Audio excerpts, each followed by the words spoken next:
is in a sullen mood and wrapped in darkness at full moon. Her snoring elders with their brood make drowsy crowds dance to their tune.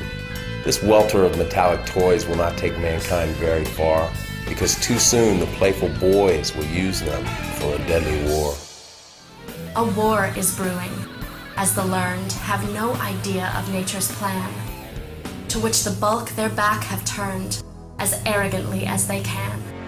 The wind of change is blowing hard.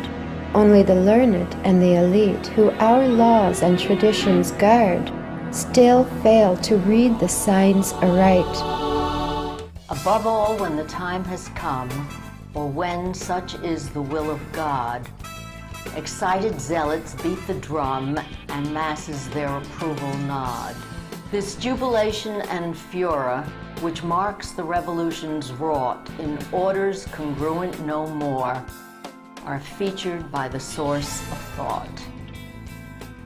No heart should grieve for lack of means, no eye shed tears for broken health.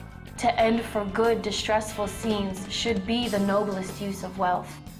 It will free myriads from the grip of famine, myriads from disease, myriads with arts and crafts equipped to earn their livelihood with ease. Millions of children who would grow deformed, retarded, crippled, blind, for lack of food again would glow with health of body and the mind. O skeptic, you have done much harm by your precipitate comments. You know not how you flex your arm or cognize objects and events, but only to parade your skill and wit in arguing, you rush among the erudite to sit, a trait which ought to make you blush.